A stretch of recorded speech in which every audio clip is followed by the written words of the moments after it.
दिल्ली में सरकार बदली पर नहीं बदले डीटीसी कर्मचारियों की हालत। वेतन न मिलने पर गाजीपुर डिपो में कंडक्टरों का प्रदर्शन जारी। दिल्ली में सरकार तो बदल गई लेकिन डीटीसी के कर्मचारियों की समस्याएं अब भी जस की तस बनी हुई है।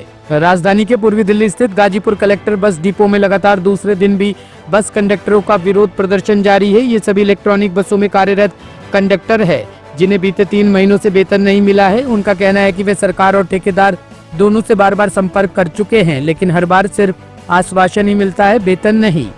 लगातार देरी के चलते उनके परिवार पर आर्थिक संकट आ चुका है। कई कंडक्टरों ने कहा कि घर चलाना मुश्किल हो गया है, बच्चों की फीस और राशन तक की व्यवस्था करना चुनौती बन चुका है।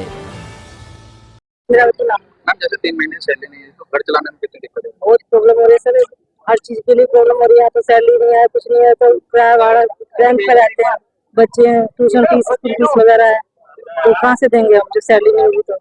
और इतना किराया मतलब सब चीज बहुत ज्यादा प्रॉब्लम हो रही है सैलरी की वजह से। कितने से कितने बजे तक शिफ्ट लगती है आपकी? 7 से 3। 7 से 3। तो उसके बावजूद ये लोग सैलरी नहीं देते, क्या कहते हैं, क्या आश्वासन मिलता है? आश्वासन ये दे रहे हैं कि जब हमें सैलरी मिलेगा, हमें पीछे से पैसा मिलेगा तो हम तुम्हें देंगे, तुम कंटिन्यू काम करते रहो। अगर सरकार पैसा रिलीज नहीं करेगी तो उसके बाद क्या आपका रणनीति होगी, क्या कहेंगे? सर पहले हमें सैलरी मिलेगी तभी तो आगे काम करेंगे, जब सैलरी नहीं मिलेगी तो कहाँ से बच्चे पालेंगे हम? हमारे बच्चे छोटे छोटे बच्चे प्रॉब्लम हो रही है। मैम आप बस में क्या किस चीज का काम? मैं कंडक्टर हूँ। कंडक्टर है। मैम कितनी दिक्कतें हो रही है जैसे 3 महीने सैलरी नहीं? सर बहुत दिक्कतें हो रही है क्योंकि घर में कमाने वाला जब अकेला इंसान मैं ही हूँ घर में और मेरी सैलरी नहीं आ रही, मुझे तो बहुत दिक्कत हो रही है। कहाँ से आप आते हैं? शादी से शादी से।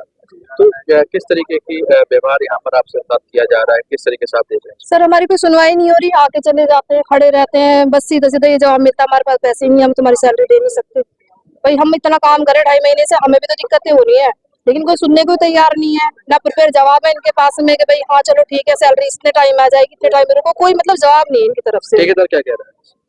कुछ नहीं, वो तो आया ही नहीं है, बस एक बंदा आता है वो बोल के चला जाता है भाई अभी सैलरी का कोई जुगाड़ नहीं है, आप अगर ऐसा कुछ करोगे तो आपको ही हानि होगी इस चीज में, आपका ही नुकसान है इस चीज में, बस यही चीजें बताते हैं वो। मतलब हमारी तरफ से उन्हें कोई सहानुभूति नहीं है। टोटल अभी कितनी बस यहाँ पर खड़ी हुई? यहाँ पे 80 बसें। 80 बसें। मेरा नाम मोहम्मद मुजम्मिल है। सर कब से आप प्रोटेस्ट पर बैठे? ये आज हमें 2 दिन हो गए, दूसरा दिन चल रहा है। क्या कह रहे हैं अधिकारी? अधिकारी बोल रहे हैं कि हमारे पास कोई पैसा नहीं है और पीछे ट्रांसपोर्ट मिनिस्टर हमें पैसा नहीं दे रहा है। हमें ये नहीं पता कि तुम्हारा पैसा हम 2 दिन में देंगे, 10 दिन में देंगे, 6 महीने देंगे, हमारे पास कोई भी ऐसी इन्फॉर्मेशन नहीं है जो हम आपकी सैलरी रिलीज करें। कितने महीनों से पेंडिंग पड़ी? तीसरा महीना चल रहा है, प्रॉपर 2.5 महीने हमने काम कर चुके हैं। 2.5 महीने के बाद हमने आज कल से और आज हमने प्रोटेस्ट कराया कि भाई हमारी सैलरी दो, हम काम पे जाएंगे, उससे पहले हम नहीं जाएंगे। तो कितनी बसेस यहाँ पर खड़ी हुई होंगी? 76 बस 80 बसें टोटल 76 रोड पर चलती है, चल रही है। तो क्या दिलशाद गार्डन के जो लोग हैं वो भी यहीं आए हैं? दिलशाद गार्डन से हमारा यहाँ ट्रांसफर हुआ था, यहाँ नया डिपो खुला था, मैं यहाँ पर ज्वाइन किया गया। सीमापुरी डिपो बंद हो गया, राजघाट बंद हो गया, किसी की सैलरी नहीं आई है। और प्लस हम तो 240 गाजीपुर के, बाकी टोटल 4000 कर्मचारी हैं जो डिप्स के अंडर काम करते हैं पैराग्रीन के।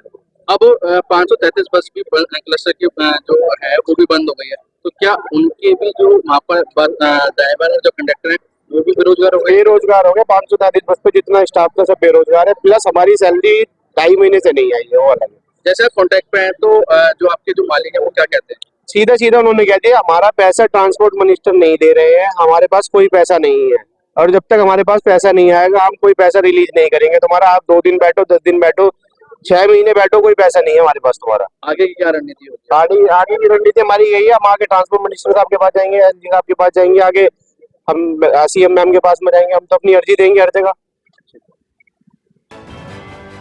Bureau report, team A1 news.